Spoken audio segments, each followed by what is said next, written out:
The gavel cracked like thunder in the packed Los Angeles courtroom, freezing Lydia's blood in her veins. This court finds sufficient grounds to proceed with the claims of undue influence and emotional manipulation, the judge announced, his voice cutting through the murmurs.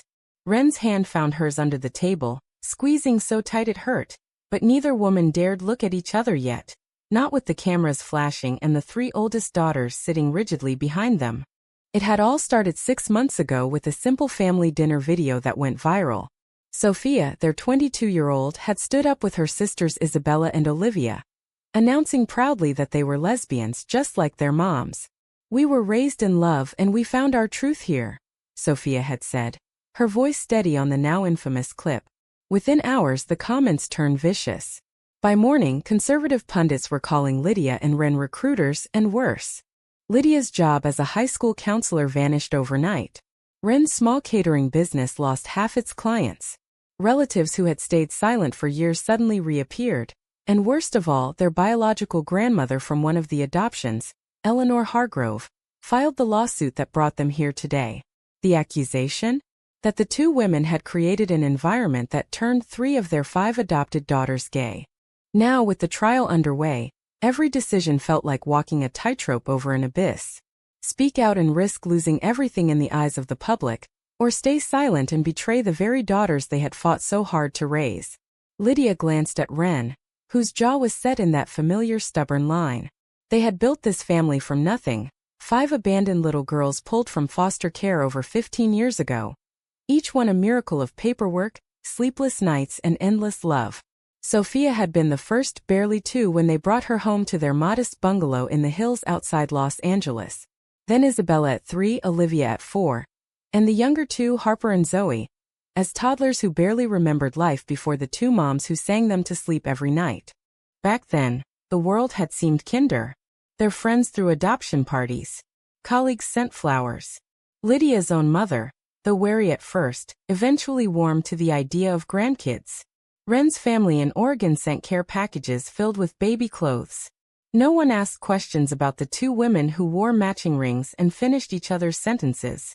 They were just Lydia and Wren, the couple who wanted to give abandoned girls a chance. The days blurred into soccer practices, school plays, and late-night talks about dreams. Sophia wanted to be a journalist. Isabella dreamed of designing clothes. Olivia was the quiet one who sketched portraits of her sisters in the margins of her notebooks. But love like that leaves traces. When the girls grew older and started asking why their moms never dated men, Lydia and Wren answered honestly, "Because we love each other." It was never a lecture, never a campaign. Just truth wrapped in bedtime stories and Sunday pancakes. The girls saw 2 women who argued over whose turn it was to do dishes, who danced in the kitchen to old songs, who held each other after tough days at work. When Sophia came to them at 19 with tears in her eyes and said, "Mom, I think I'm like you," Lydia had pulled her into a hug without hesitation. Same for Isabella 6 months later. Olivia's confession came quietly during a family hike last summer. Each time, Wren and Lydia listened reassured and promised the world would catch up. They never imagined the world would try to take their family away instead. The courtroom buzzed as the judge called for a short recess. Lydia turned to Wren in the hallway, away from the microphones. "We should have stopped them from posting that video," she whispered, voice cracking. Wren's eyes flashed with the same fire that had made Lydia fall in love 20 years ago. "And silence our daughters? Make them ashamed of who they are? That's not the family we built, Lydia." The words hung between them like a challenge. Protect the girls by asking them to hide, or stand with them and risk losing custody of Harper and Zoe, the 2 youngest still legally tied to the petition. Lydia felt the weight of every choice pressing on her chest. One wrong move and the life they had fought for, the laughter, the hugs, the quiet pride in watching their daughters become themselves, could be dismantled by a single ruling. Outside, protesters held signs. Inside, Eleanor Hargrove sat with her lawyer, a sharp-suited woman who had already leaked evidence to the tabloids. Old photos of the family pride parade, screenshots of Lydia's social media posts supporting LGBTQ causes. The case wasn't just about custody, it was about reputation, careers, and the very right to be parents. Lydia's phone vibrated with another message from her own sister. "Think about the girl's future. Maybe it's time to step back." Wren saw the text and squeezed her hand again. We don't step back. Not now. But as they walked back into the courtroom, Lydia wondered how much longer they could hold on before something broke. The rest of the morning passed in a haze of legal jargon. The judge reviewed affidavits from teachers, neighbors, even a distant cousin who claimed the girls had changed after living with two moms. Lydia's mind drifted to the night they had decided to adopt the first time. Wren had come home from the agency meeting with folders full of profiles, eyes shining. They're waiting for us, LYD. 5 little lives that need what we have. They had cried together that night, promising each other they would never let fear win. Now fear sat in the front row wearing Eleanor's face. By lunch, the media had already dubbed it the influence trial. Headlines screamed across phones nationwide. Lydia and Wren slipped out a side door with their lawyer, a no-nonsense woman named Carla who had warned them this could get ugly. In the car, Sophia texted from the back seat. We're with you, moms. Whatever happens. Isabella added a heart emoji. Olivia stayed quiet, but her hand rested on Lydia's shoulder the whole drive home. The house felt smaller when they arrived, every photo on the wall now a potential exhibit. Wren poured coffee neither of them wanted. We fight, she said simply. Lydia nodded, but inside she wondered if fighting meant losing everything they loved. The afternoon stretched long with strategy calls and hushed conversations. Harper and Zoe arrived from college, faces pale. The 5 daughters gathered around the kitchen table like they had as kids, but this time the stakes were life-altering. Lydia watched Wren comfort them and felt the familiar pull. The love that had always been their strength now under siege. As evening fell, the first death threat email arrived. They deleted it, but the damage was done. Sleep came in fragments. Each woman lying awake wondering if tomorrow's headlines would be the one that broke them. Morning light filtered through the blinds as Lydia stared at the ceiling, Wren's steady breathing the only calm in the storm. The phone buzzed again. Another reporter, another demand for comment. She silenced it and slipped out of bed, padding to the kitchen where Isabella was already making toast. You didn't sleep either, the young woman said softly. At 21, Isabella looked so much like Wren it hurt sometimes. Same determined chin, same way of tilting her head when worried. Mom, this isn't your fault. We chose to speak. Lydia pulled her into a hug, inhaling the familiar scent of vanilla shampoo. I know, sweetheart. But watching you 3 pay for our honesty. It kills me. They sat in silence until Wren joined them, hair tousled, eyes red-rimmed. Carla called. The judge denied our motion to dismiss. Trial starts full force next week. The words landed like stones. Across town, Eleanor Hargrove gave an interview on a morning show, her voice trembling with practiced sincerity. I only want what's best for my granddaughter's sisters. That household turned healthy girls into something they weren't meant to be. Clips spread like wildfire. Wren's phone lit up with cancellations, 3 more catering gigs gone. Lydia checked her email. The school board had extended her administrative leave indefinitely. The financial pressure mounted alongside the emotional one. Their savings had always been tight. 5 daughters meant college funds stretched thin even with scholarships. Now legal fees threatened to wipe them out. We could sell the house, Lydia suggested over breakfast. Wren's fork clattered. And give them exactly what they want. Proof we're unfit. The argument simmered all morning, voices low so the younger girls wouldn't hear from upstairs. By afternoon, the family split into strategy sessions. Sophia and Olivia researched similar cases online, printing articles about successful defenses. Harper, the quiet 19-year-old artist, sketched courtroom scenes that captured the tension better than words. Zoe, 18 and fiercely protective, made protest signs in the garage just in case. Lydia watched them and felt pride swell, even as fear clawed at her throat. These girls weren't victims. They were fighters because that's how they had been raised. But raising strong daughters had a price, and the bill was due. Wren pulled Lydia aside in the backyard later. The same yard where they had celebrated every birthday. Remember the day we got Sophia? You held her and whispered we'd never let her feel abandoned again. Lydia nodded, throat tight. I still mean it. Wren cupped her face. Then we don't hide. Not from Eleanor, not from the cameras. Not even from my mother who called this morning blaming me for corrupting everyone. The confession hung heavy. Wren's conservative parents had cut contact years ago. Now they were back with judgment. Lydia leaned into the touch, their foreheads meeting. For a moment, the world faded. The lawsuit, the headlines, the fear. It was just them, the way it had been before the video. But the kiss that followed felt desperate, a reminder of what they stood to lose. "I love you," Wren whispered. "Enough to fight dirty if we have to." Lydia wanted to agree, but part of her still wondered if silence could buy them peace. The evening brought another crisis. A local news van parked outside. Neighbors who once waved now averted eyes.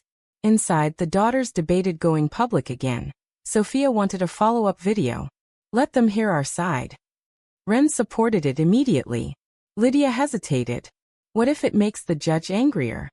The table erupted in debate, voices overlapping until Zoe slammed her hand down. "We're not ashamed, Mom. Why should we act like it?" The words echoed Lydia's own fears. She excused herself to the porch, staring at the city lights. Wren joined her after a while. "You're pulling away," she said quietly. "I can feel it." Lydia turned, tears finally spilling. "I'm terrified of choosing between you and them, between our life and their safety." Wren wrapped her arms around her. "There is no choice. We're one family." But as they held each other under the stars, Lydia knew every hug now carried the shadow of tomorrow's hearing. The night ended with another leaked document. Eleanor's lawyer claiming the girls had psychological damage from the household. Sleep was impossible. Dawn found Lydia drafting a statement she wasn't sure she had the courage to release. The hearing room smelled of polished wood and desperation. Lydia sat ramrod straight as Eleanor's lawyer grilled a child psychologist hired for the case. "In your expert opinion, doctor, could an environment with two same-sex parents influence a child's sexual orientation?" The doctor hedged, but the damage landed. Whispers rippled through the gallery. Wren's knuckles whitened on the armrest. Behind them, Sophia leaned forward. "This is bullshit," she muttered. Lydia shot her a warning look, "Stay calm." But inside, rage burned. These people spoke of influence as if love was a virus. During recess, Wren's phone rang, her biggest client, a corporate event planner. "Wren, I'm sorry. With the publicity, we have to pull the contract." Another blow. Lydia watched her wife's face crumple and felt helpless. "We'll find new clients," she promised, but they both knew the stain wouldn't wash off easily. Back inside, it was Lydia's turn on the stand. The questions came fast. "Ms. Rivera, did you ever discuss your relationship with the children?" "Yes, honestly." "Did you encourage them to explore their identities?" "I encouraged them to be themselves." Each answer felt like walking through fire. The lawyer twisted her words until they sounded like confession. When she stepped down, Wren pulled her close in the hallway. "You were strong." But Lydia felt cracked open, raw under the public gaze. That evening the family gathered for what Wren called a war council. Pizza boxes littered the table as they reviewed notes. Isabella had found online support groups for families in similar battles.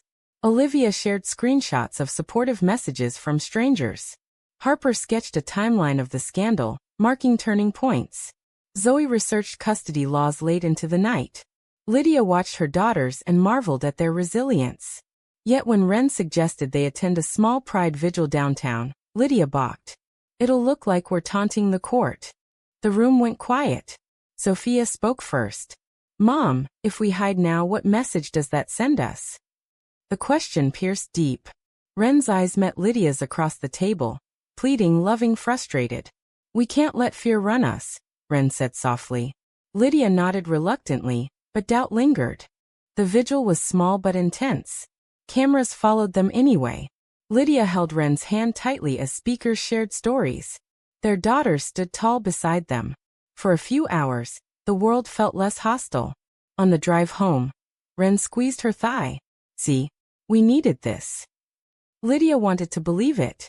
But the next morning brought suspension notices for both older daughters from their part-time jobs.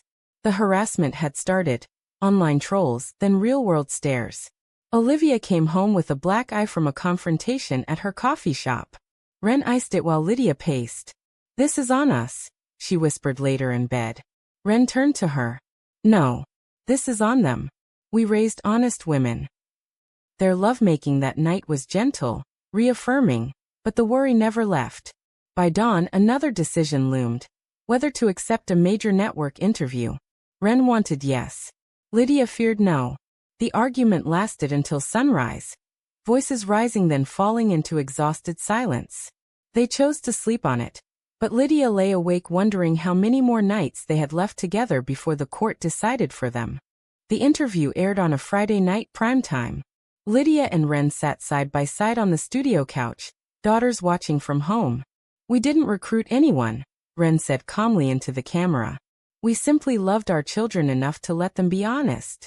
Lydia added, the real manipulation is trying to erase who they are. Clips exploded online. Half supportive, half vitriolic. By Monday, their lawyer Carla had new motions filed based on public sympathy. But Eleanor countered with affidavits from former neighbors claiming strange family dynamics. The back and forth exhausted everyone. Work fallout worsened. Lydia received a formal termination letter. Wren's catering van was keyed in the grocery store parking lot. The daughters rallied. Sophia started a GoFundMe that raised unexpected thousands from allies. Yet the money felt tainted by pity. Family pressure mounted when Lydia's brother flew in unannounced. Think of Harper and Zoe. Step down quietly, and maybe Eleanor drops the younger two. Wren overheard and confronted him in the living room. This family doesn't negotiate with bigotry. The argument escalated until Lydia stepped between them. Later, alone, she and Wren argued too. Your family is tearing us apart, Wren accused. Mine is the one fighting for us, Lydia shot back. They slept in separate rooms that night, the first time in years. The distance ached worse than any headline. The daughters noticed. Isabella pulled Lydia aside. You two are stronger together. Don't let them win that way. The words echoed as Lydia apologized to Wren the next morning with coffee and a kiss. I can't do this without you. Wren forgave instantly, but the crack lingered. Court resumed with surprise witnesses, old friends testifying to the stable home. Cross-examination was brutal. Lydia watched Wren's face during her own testimony and saw the toll. Lines deeper, smile forced. After court, they drove to the beach where they had proposed years ago. Waves crashed as Wren spoke. If we lose, I'll still love you. But I won't forgive myself for not fighting harder. Lydia held her. We won't lose. Yet doubt not. Back home, a new threat. Anonymous calls to the house. Police increased patrols, but the fear settled in. The younger daughters, Harper and Zoe, admitted skipping classes to avoid stares. Lydia and Wren faced another choice, homeschool or endure. They chose to endure, but the decision cost sleep and sanity. Trial week 3 brought the climax. Eleanor's star witness took the stand. A former foster parent who claimed Lydia and Wren had pressured adoptions. Lies twisted facts until the courtroom gasped. Carla's cross-examination dismantled him, but the seed was planted. During lunch, Sophia broke down. I started this with that video. If anything happens to the family. Wren hugged her. You gave us truth. Never regret that. Lydia watched, heart swelling. Their bond, tested daily. Held because of moments like this. The judge called closing arguments early. Eleanor's lawyer painted them as radicals. Carla countered with evidence of stable, loving care. The wait for verdict stretched days. Media camped outside. Inside, the family held nightly vigils of stories and laughter, refusing to let fear win. Lydia and Wren stole quiet moments, hands linked under blankets, whispers of forever. One night Wren admitted, I was scared you'd choose silence to save the kids. Lydia kissed her. I choose us. All of us. The reconciliation deepened their resolve. Outside pressure peaked with death threats. They installed cameras, hired security. Daughters took turns checking doors. Yet in the chaos, small joys emerged. Olivia's art show went virtual and sold out. Isabella received college acceptance despite the scandal. The family adapted, stronger. But the verdict loomed. The judge's voice filled the courtroom on verdict day. Custody remains with the adoptive parents. Claims of undue influence are dismissed. Cheers erupted from supporters. Eleanor stormed out. Outside, cameras swarmed, but Lydia pulled Wren into a fierce embrace. We did it. Their daughters surrounded them, tears flowing. The win came with scars, lost jobs, strained relatives, lingering public scrutiny. Wren's business rebuilt slowly. Lydia started a nonprofit for adoptive LGBTQ families. The daughters thrived unashamed. Years later, sitting on the same porch swing from their happy memories, Lydia and Wren watched their grown girls visit with partners. The lawsuit had cost them dearly in peace and privacy, but it forged something unbreakable. Still, Lydia sometimes wondered about the road not taken. As the sun set over Los Angeles, Wren squeezed her hand. Worth it. Lydia smiled. Every second. True or false? When society turns against your family, staying silent is the only way to protect the ones you love.